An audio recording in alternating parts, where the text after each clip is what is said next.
audio jungle. नमस्कार, super India news TV में आपका स्वागत है। मैं हूं राजेश आर्य। आइए देखते हैं आज के वही विशेष समाचार। हिंदू अस्मिता को लांछित करने का प्रयास जारी है। हिंदू और हिंदुत्व को आंतरिक सिद्ध करना विश्व के 1.5 अरब से ज्यादा लोगों का अपमान है। हिंदू अस्मिता वास्तव में अद्वितीय है। वह विश्व लोक मंगल के लिए सक्रिय विराट मानवीय संवेदना है। ये भारतीय उपमहाद्वीप के लोगों की जीवन शैली है। हिंदू धर्म का अपना दर्शन है, अपनी अनुभूति है और विशेष वैज्ञानिक विवेक भी है। लेकिन हिंदू अपनी ही मातृभूमि में पर सैकड़ों वर्षों से अपमानित होते रहे हैं। यह 2016 की बात है, जब संसद के उच्च सदन में हिंदू संगठन राष्ट्रीय स्वयंसेवक संघ की तुलना student Islamic movement of India से की गई थी। तब भी भारत भक्ति और भारत द्रोह को एक बताने का प्रयास हुआ था। हिंदू अस्मिता पर कांग्रेस नेता सलमान खुर्शीद ने एक नया हमला किया है। इस हमले में हिंदुत्व और आतंकवाद एक जैसे बताए गए हैं। विश्व इतिहास में ऐसी तुलनाएं तुलनीय है। खुर्शीद ने अपनी किताब के द सैफरन स्काई अध्याय में लिखा है कि साधु संत सनातन धर्म और इस्लामिकल हिंदुज्म को जानते मानते हैं। अब उसे किनारे करके नया हिंदुत्व गढ़ा जा रहा है, जो IS एवं बोको हरम जैसी जिहादी इस्लामी संगठनों के जैसा ही है। खुर्शीद के इस रुख पर राजनीति गर्मा गई है। कांग्रेस नेता गुलाम नबी आजाद ने कहा है कि हम भले ही हिंदुत्व को हिंदू धर्म की मिलीजुली संस्कृति से अलग एक राजनीतिक विचार मंच माने, लेकिन हिंदुत्व की तुलना IS जैसे संगठनों से करना तथ्यात्मक रूप से गलत है। वहीं राहुल गांधी और शशि थरूर ने अपने अपने ढंग से खुर्शीद को समर्थन किया है। दरअसल सेकुलरवादी और कथित उत्तरपंथी हिंदू धर्म को कट्टर और हिंसक बताते रहे हैं, जबकि भारत में हिंदू बहुमत की लोकतंत्र और वास्तविक पथ निरपेक्षता की गारंटी है। खुर्शीद से पूछा जाने चाहिए कि भारत का हिंदुत्व वास्तव में IS जैसा होता तो क्या वह यहाँ इस तरह की किताब लिख सकते थे? क्या मुस्लिम देशों में इस्लाम की आलोचना संभव है? हिंदुत्व के कारण ही उन्हें ऐसे आक्रामक सांप्रदायिक लेखन की छूट है। वामपंथी और खुर्शीद जैसे लोग हिंदू समाज पर आक्रमण लेखन भाषण करते रहते हैं, लेकिन कुरान पर उनका एक भी भाष्य नहीं है। दुर्भाग्य से भारत का धर्म, सनातन धर्म, हिंदू धर्म रिलीजन या मजहब जैसा माना जाता है। वह हिंदू धर्म को हिंदुज्म कहते हैं। इज्म का अर्थ विचार का एक वाद होता है। प्रत्येक वाद का प्रतिवाद भी होता है। हिंदू चेतनावाद नहीं है।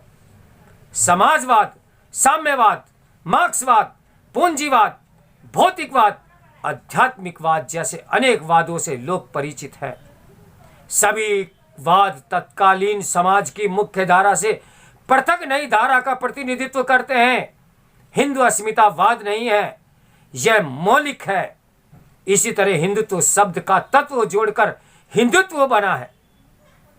त्व का अंग्रेजी अनुवाद नेस है। नेस या तत्व का अर्थ है होना।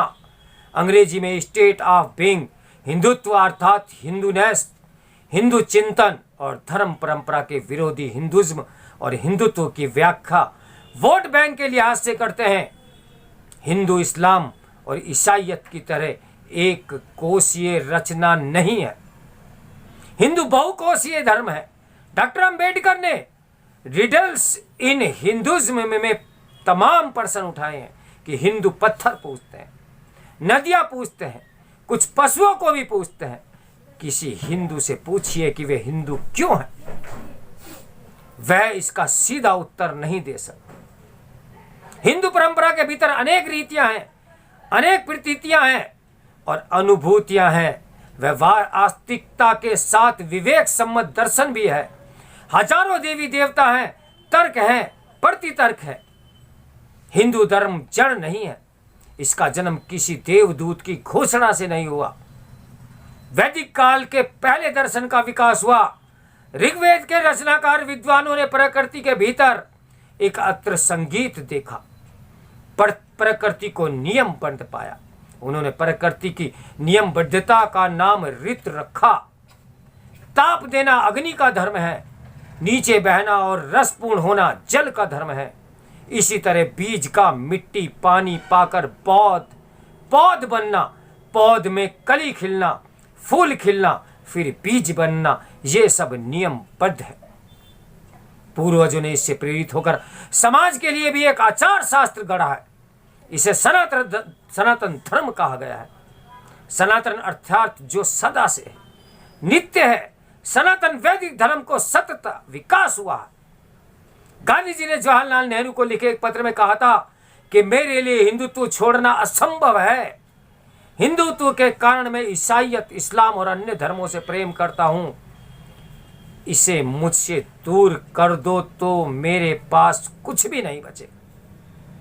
लोक मंगल है, लेकिन गांधी के राजनीतिक उत्तराधिकारियों की दृष्टि में हिंदुत्व आईएस और बोको हराम जैसा है।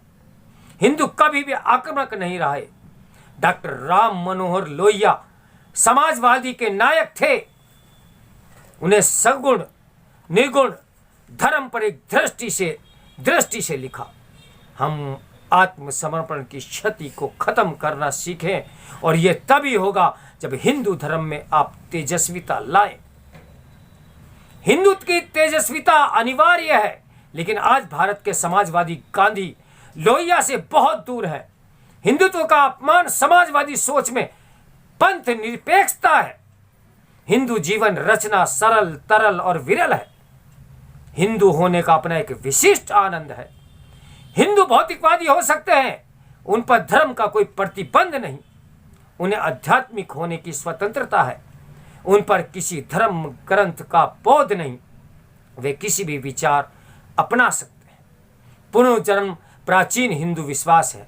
हिंदू विवेक में इस धारणा के प्रति भी अंधविश्वास नहीं है। वह शास्त्रों में भी बहस का विषय रहा है। अंधविश्वास रहित लोकतंत्र हिंदुओं की ही देन है। हिंदू धर्म में अतिक्रमण की भी परंपरा है। हिंदुत्व की सांप्रदायिक हिंसक सिद्ध करने का कुत्सित प्रयास मुस्लिम वोट बैंक लोभी दल तंत्र ने किया। निसंदेह हिंदू और हिंदुत्व को आंतकी सिद्ध करना विश्व के 1.5 अरब से ज्यादा लोगों का अपमान करने जैसा है। हिंदू अपनी क्षमता, प्रतिभा, योग्यता के साथ दुनिया की संपन्नता, सुख के लिए सक्रिय है। लेकिन यही हिंदू एक बार फिर से लांछित और अपमानित किए गए हैं। मूलभूत प्रश्न यह है कि हिंदू कब तक अपमानित होता रहेगा। सहनशीलता की भी कोई सीमा होती है। यह शुभ संकेत है कि हिंदू समाज जाग रहा है। ऐसे कथन बर्दाश्त के बाहर हैं। इसके लेखक हैं उत्तर प्रदेश विधानसभा के अध्यक्ष हृदय नारायण दीक्षित। तो मेरे साथ बने रहिए सुपर इंडिया न्यूज टीवी की ब्रेकिंग न्यूज के लिए। मैं हूं राजेश आर्य। नमस्कार।